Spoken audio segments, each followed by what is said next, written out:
Oi gente, eu me chamo Duda Salabert, sou professora de literatura e vou trabalhar com vocês o livro Eu e Outras Poesias do Augusto dos Anjos.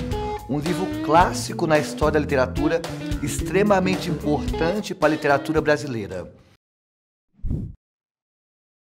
Para começar, vou apresentar um pouco sobre Augusto dos Anjos. Augusto dos Anjos foi um poeta, professor, que faz parte do pré-modernismo brasileiro. É importante lembrar que o pré-modernismo não foi uma escola literária, não foi um estilo de época. Ou seja, não existe uma linguagem pré-modernista, não existe um estilo pré-modernista, não existe uma escola literária com autores que usam um estilo pré-modernista. Por exemplo, o Barroco foi uma escola literária, porque o Barroco tem um estilo literário, tem uma estética, tem uma linguagem que você reconhece muito bem.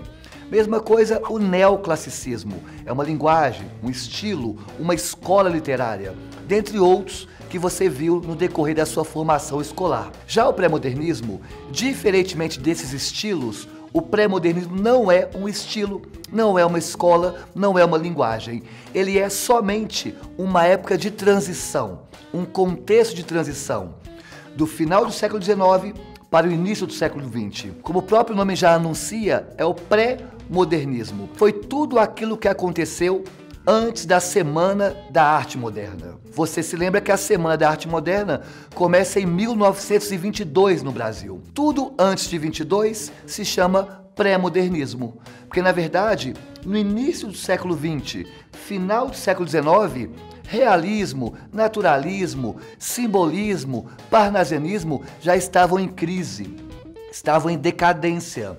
E aí estava começando a surgir uma nova linguagem. Essa nova linguagem vai ganhando força e se materializa no modernismo. Mas antes da Semana de Arte Moderna, tudo que teve antes se chama pré-modernismo. Então, por exemplo, se eu tivesse lançado um livro em 1917, eu seria considerado uma autora, uma poetisa pré-modernista. Se alguém da sua família lançou um livro em 1920, também é pré-modernista. Tudo antes de 22, antes da Semana de Arte Moderna, é pré-modernismo.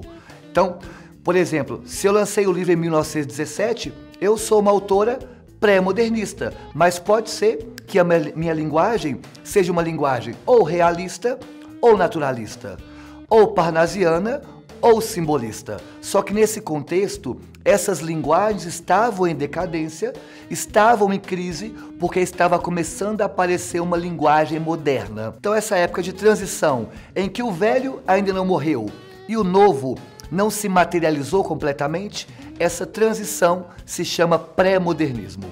E o Augusto dos Anjos, autor do livro que nós estamos analisando, é o principal poeta do pré-modernismo brasileiro. Ou seja, ele publicou sua obra e os seus poemas antes da chamada Semana de Arte Moderna. Se ele está no pré-modernismo, Duda, qual o estilo dele? Qual que é a linguagem dele? Já que pré-modernismo é só o contexto, não é estilo, não é linguagem. Então a pergunta que vem é, qual é o estilo do Augusto dos Anjos? Na verdade, o Augusto dos Anjos não tem um estilo definido. Não dá para você limitar, reduzir o Augusto dos Anjos a um só estilo, uma só linguagem ou uma só estética. E essa é a maior riqueza do Augusto dos Anjos. E por isso que ele constantemente é trabalhado em vestibulares.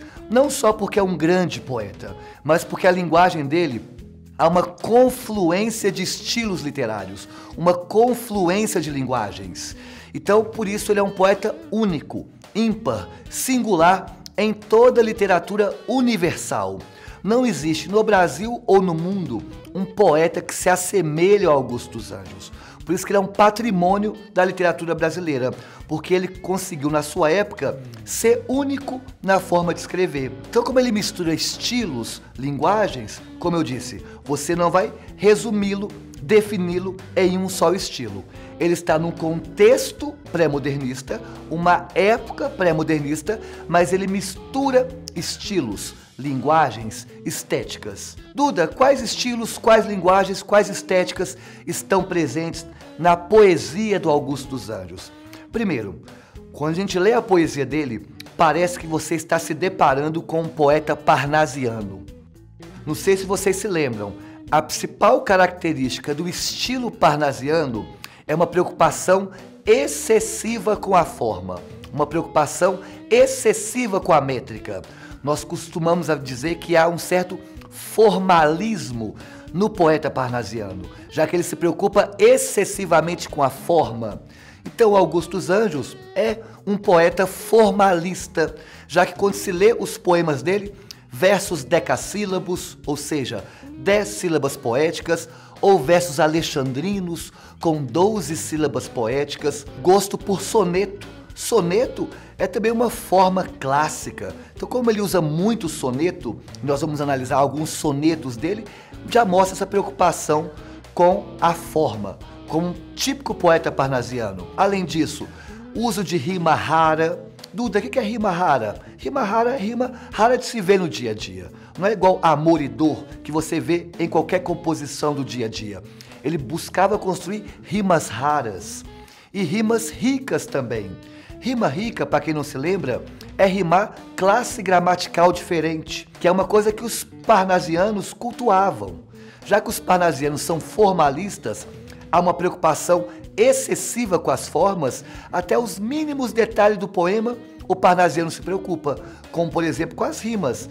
Rima rara é rimar, por exemplo, um substantivo com um advérbio, rimar um pronome com um adjetivo. Eu não vou rimar verbo com verbo, tipo andar e caminhar. Andar e caminhar é uma rima pobre. Os poetas parnasianos gostavam de rimas ricas e rimas raras. E essa preocupação excessiva com a métrica e com a forma. Esses elementos estão no Augusto dos Anjos. Então, aparentemente, ele é um poeta parnasiano. Só que não, porque embora ele tenha uma estética parnasiana, uma linguagem parnasiana, um formalismo parnasiano, ele mistura também outros estilos, como, por exemplo, o naturalismo. Naturalismo, para quem não se lembra, é uma parte do realismo. O realismo tem como principal autor Machado de Assis. Mas quando a literatura realista tem uma dicção, um tom, um caráter ou uma roupagem mais científica, você vai chamá-la de naturalista. Então, quando o realismo é extremamente científico, recebe o nome de naturalismo. Naturalismo aconteceu só na prosa. Não existe uma poesia naturalista.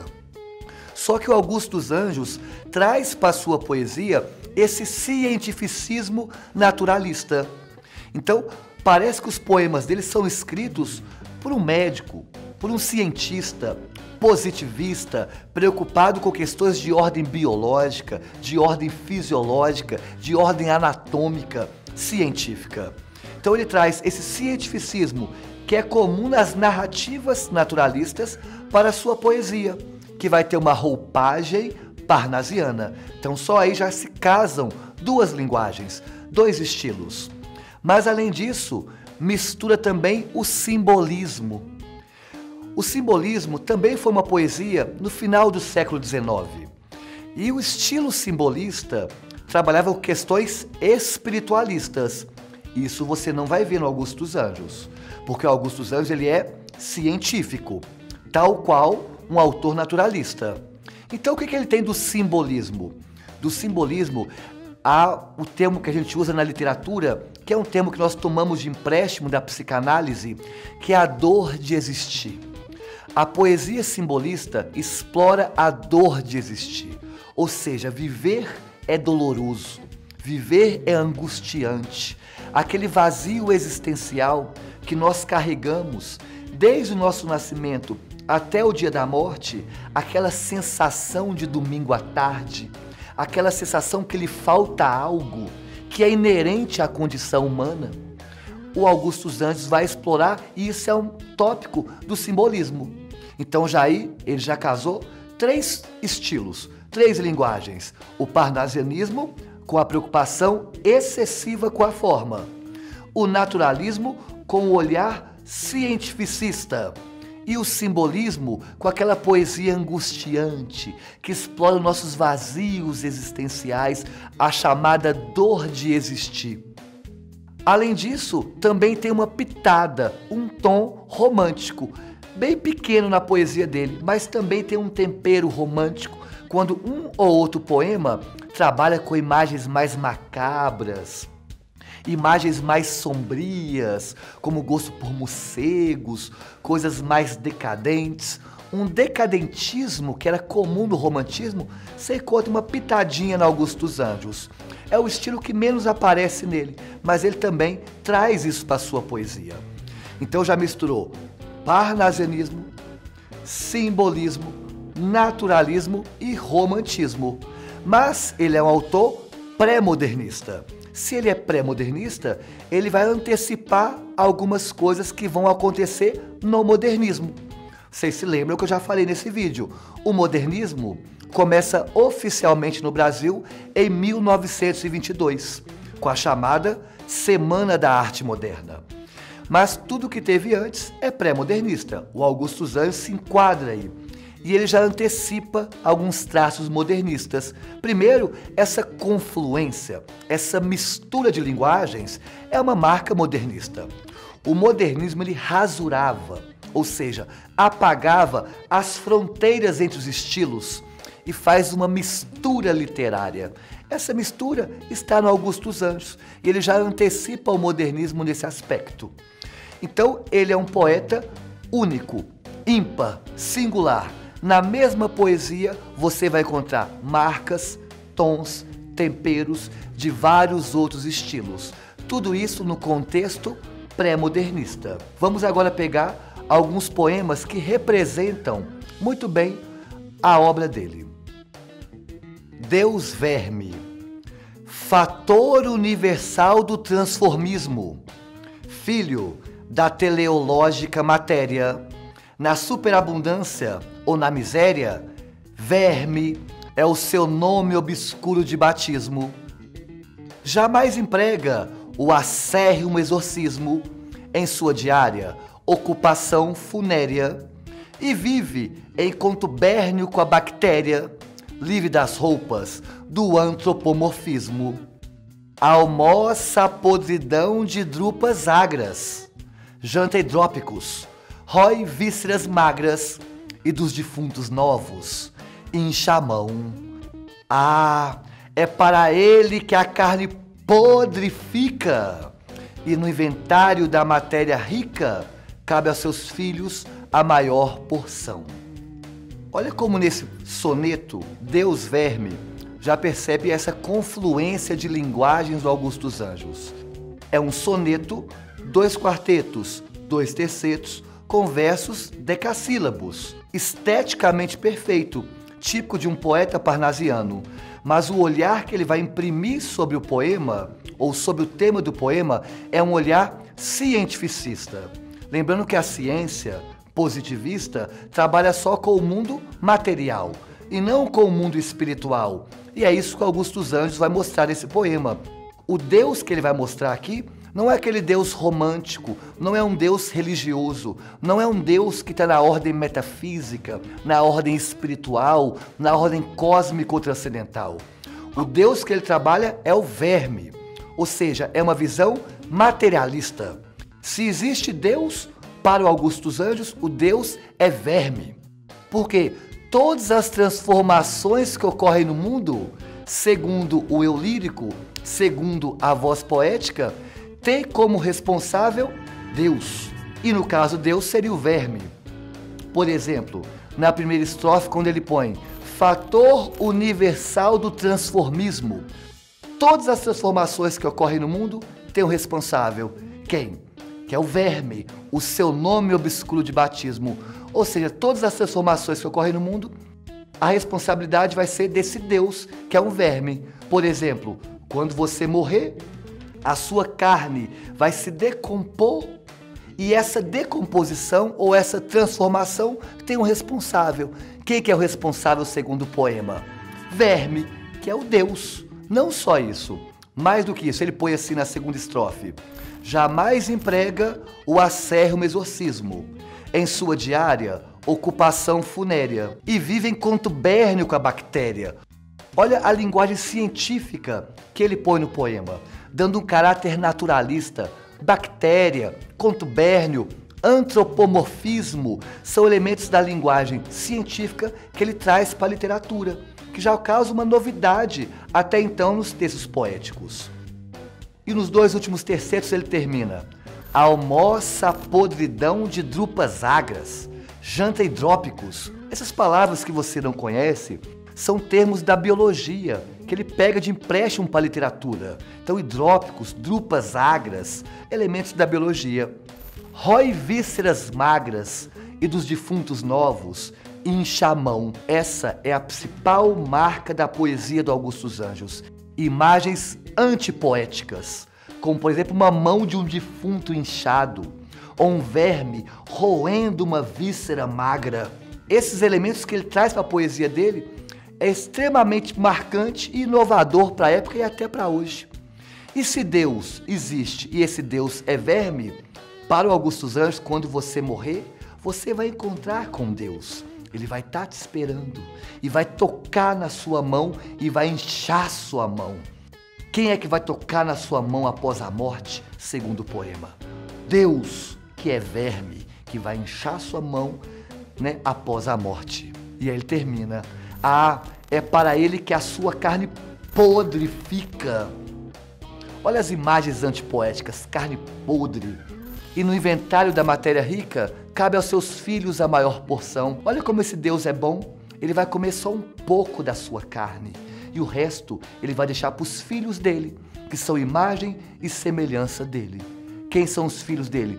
Outros vermes que vão terminar de decompor a sua carne. Olha que visão científica materialista.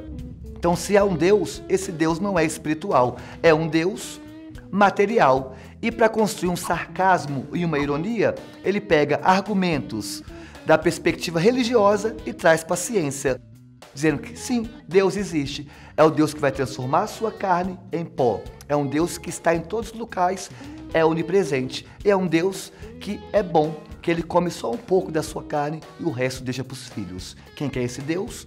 Verme. Psicologia de um vencido. Eu, filho do carbono e do amoníaco, monstro de escuridão e rutilância, sofro desde a epigênese da infância a influência má do signo do zodíaco. Profundissimamente hipocondríaco, este ambiente me causa repugnância e sobe minha boca uma ânsia análoga à ânsia que se escapa da boca de um cardíaco. Já o verme, este operário das ruínas, que o sangue podre das carnificinas come e a vida em geral declara guerra. Anda a espreitar meus olhos para roê-los e há de deixar-me apenas os cabelos na frialdade inorgânica da terra. Ok, esse poema é maravilhoso. Vamos lá. Psicologia do vencido já traz no título um vocábulo importantíssimo: vencido. Ele vai fazer uma análise do ser humano. E o ser humano ele é vencido, porque nós sabemos, como fala o Fernando Pessoa, o ser humano é um cadáver adiado. Você sabe que você vai morrer. Você é mortal, finito.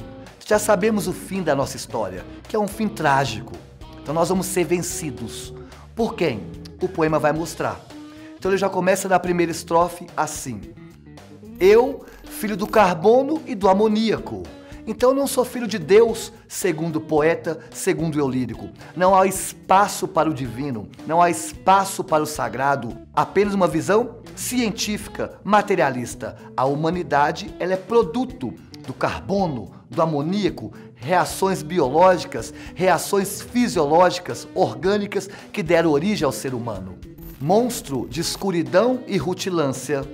Sofro desde a epigênese da infância. Olha os elementos da linguagem biológica, epigênese. E ele sofre desde a infância a influência má dos signos do zodíaco. Aí você me fala: ué, Duda, se ele é científico, por que ele sofre a influência do signo do zodíaco? Aqui há uma ironia. Na verdade, ele não crê nesses elementos metafísicos. Na verdade, o que ele está querendo mostrar de forma irônica é que está escrito nas estrelas, está no zodíaco, que ele vai fracassar no final. Porque o ser humano sempre fracassa no final, na perspectiva dele, já que nós vamos morrer. E não há nenhuma vida espiritual, nenhuma vida transcendental. Então, Está escrito nas estrelas que nós somos mortais e finitos. Na segunda estrofe ele põe profundissimamente hipocondríaco. Olha as linguagens, né? Ou melhor, a linguagem contaminada por elementos da biologia, da medicina.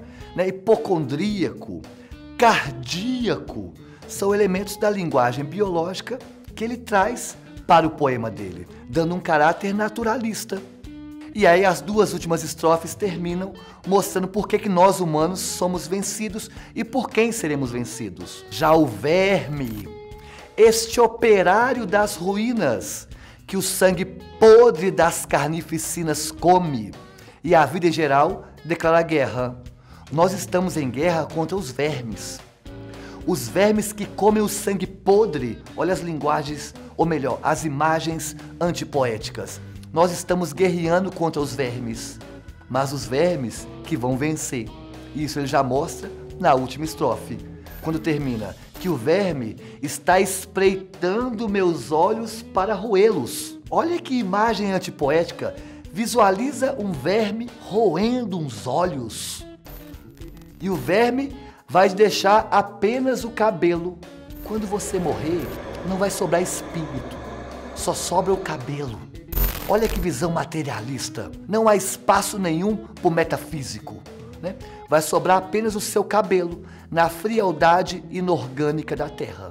Olha a visão científica, naturalista sobre a existência humana. O ser humano vai fracassar porque ele é um cadáver adiado, ou seja, o verme vai vencer essa luta contra a nossa existência. Para quem vai fazer vestibular para medicina, é importante olhar a perspectiva que o Augusto dos Anjos retrata a morte. Ele não vai mostrar a morte com um contorno místico, com um contorno espiritual. Ele mostra a morte como um fenômeno natural, que não tem como fugir desse fenômeno. Nós temos que aceitar que somos vencidos pelo destino, pela morte, pela finitude. E essa visão natural sobre a morte vai estar presente nesse soneto que ele escreveu para o filho dele, que nasceu morto com 7 meses incompletos. É um fato verídico, né? A esposa dele teve um aborto e desse aborto o Augusto dos Anjos escreve esse poema para o filho. Vamos ver a forma como Augusto dos Anjos trata um filho que acabou de nascer morto. Agregado infeliz de sangue e cal, fruto rubro da carne agonizante, filho da grande força fecundante de minha bronze trama neuronial. Que poder embriológico fatal destruiu com a sinergia de um gigante? Em tua morfogênese de infante, a minha morfogênese ancestral, porção de minha plásmica substância. Em que lugar irás passar a infância, tragicamente anônimo, a feder? Ah, possa tu dormir, feto esquecido, panteisticamente dissolvido na noumenalidade do não ser. Nesse soneto, o Augusto dos Anjos retrata a morte como fenômeno natural. A morte, como eu disse antes, não é retratada com um contorno religioso, místico, cósmico. Pelo contrário, a morte é um fenômeno natural de quem habita esse planeta. Logo, o filho dele, que nasceu morto com 7 meses incompletos, nada mais é do que um agregado infeliz de sangue e cal. Morreu, ele teve a infelicidade de morrer. É um composto de sangue e cal que se jogou por cima. E mais, olha a linguagem biológica do Augusto dos Anjos. O filho, ele é filho da força fecundante, da bronze trama neuronial. Bronze trama neuronial, força fecundante, elementos da linguagem biológica, que dão ao texto uma dicção científica, um tom naturalista, que é mantido na segunda estrofe, quando ele põe elementos como morfogênese, embriológico, né? São elementos da biologia que ele pega por empréstimo. E as duas últimas estrofes, ele mantém essa perspectiva científica, quando ele considera o filho nada mais do que a porção da sua plásmica substância. Olha que visão materialista, né? E a preocupação do pai, do filho que acabou de nascer morto, o pai pergunta: filho, onde você vai passar a infância fedendo? Essa preocupação traz consigo aquelas imagens antipoéticas que são marcas da poesia do Augusto dos Anjos. E termina: possa tu dormir feto esquecido, porque morreu, ninguém vai lembrar ao passar décadas e anos. Então ele não tem uma visão romântica sobre a humanidade, é uma visão bem pessimista, científica, né? E naturalista. Você morreu, daqui 10, 20, 30, 50, 100 mil anos, ninguém vai lembrar mais. Então é um feto esquecido, que vai ser dissolvido na terra. Panteisticamente dissolvido é isso, dissolvido na terra, e vai virar um não ser.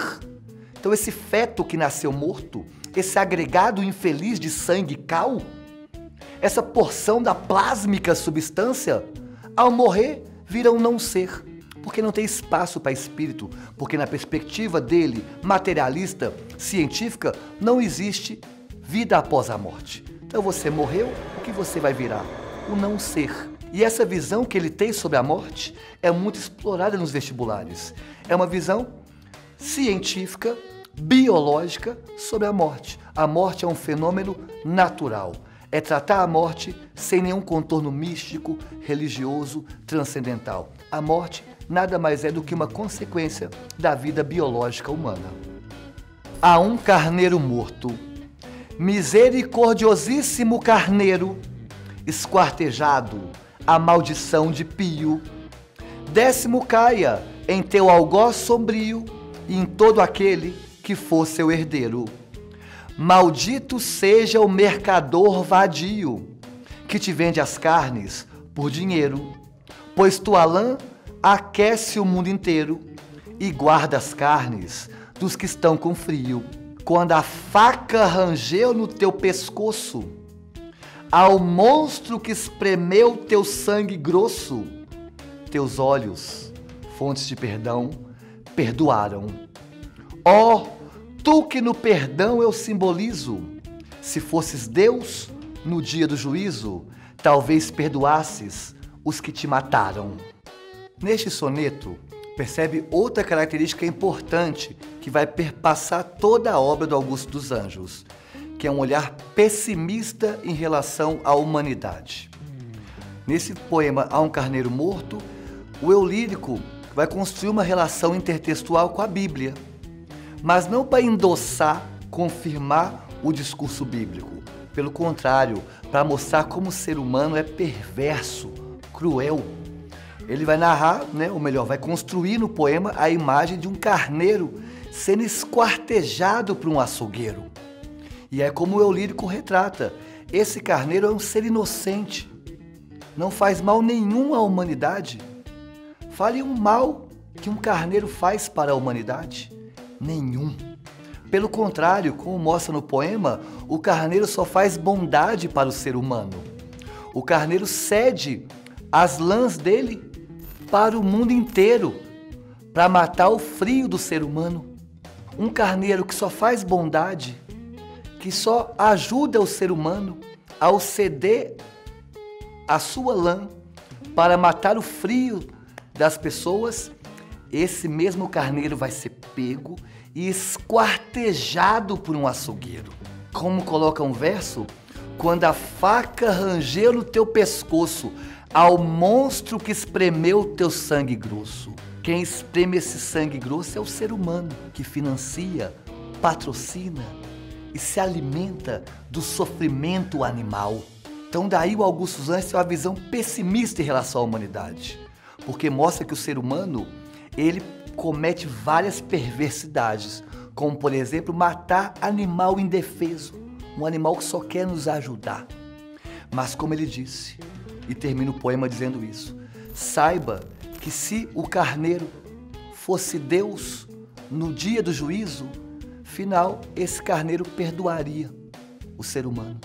Porque o carneiro sabe que o ser humano é assim, mau, perverso, gosta de estrangular e esquartejar animais indefesos.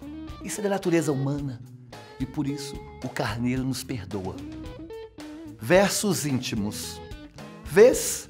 Ninguém assistiu ao formidável enterro da tua última quimera. Somente a ingratidão, essa pantera, foi tua companheira inseparável. Acostuma-te com a lama que te espera. O homem que nessa terra miserável mora, entre feras, sente inevitável necessidade também ser fera. Toma o fósforo, acende o teu cigarro. O beijo, amigo, é a véspera do escarro. A mão que afaga é a mesma que apedreja. Se alguém causa ainda pena a tua chaga, apedreja essa mão vil que te afaga, escarra nessa boca que te beija. Versos íntimos é um dos principais poemas da literatura brasileira e o poema mais famoso do Augusto dos Anjos, que sintetiza praticamente as principais características do Augusto dos Anjos, que é o pessimismo, que nós já vimos, um formalismo, uma preocupação excessiva com a forma, mas também um certo niilismo.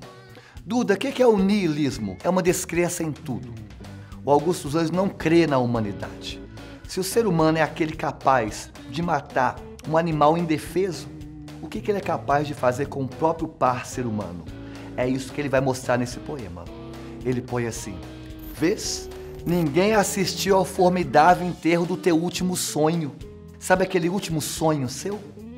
Segundo o eu lírico, vai dar errado, porque ele tem uma visão pessimista. Esse grande sonho seu vai dar errado. E quando esse sonho der errado, cadê os seus amigos para te ajudar? Todos vão estar distantes e você vai estar sozinho. Sozinho não, vai ter do teu lado a ingratidão, essa pantera. A ingratidão vai estar do seu lado para fazer companhia de você. E ele continua: acostuma-te com a lama que te espera. Ou seja, o nosso final é trágico. A lama está lá, só nos esperando. Não tem salvação. Nós vamos morrer no final. Os vermes estarão nos esperando. Então acostuma-te com a lama que te espera. A lama é esse fim trágico que nos espera.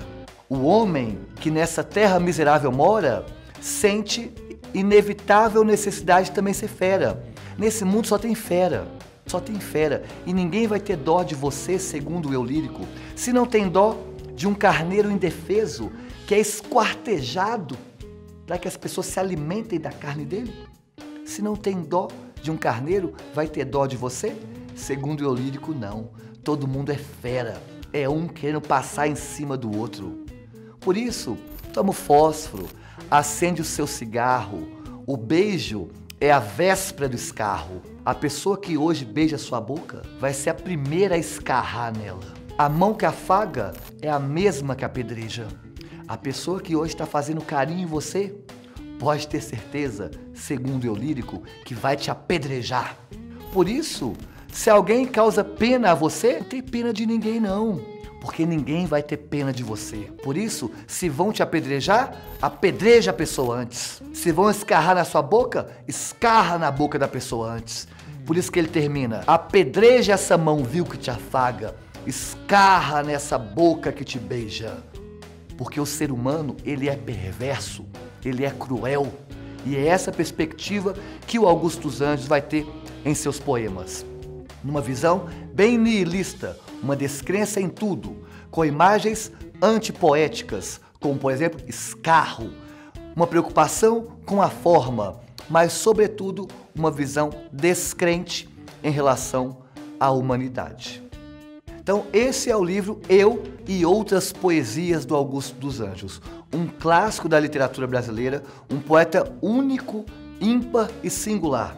Pelos poemas você percebeu que dificilmente na literatura universal há alguém que olhe e retrate a humanidade com tamanho niilismo, pessimismo, mas ao mesmo tempo com um rigor poético de fôlego de grandes poetas.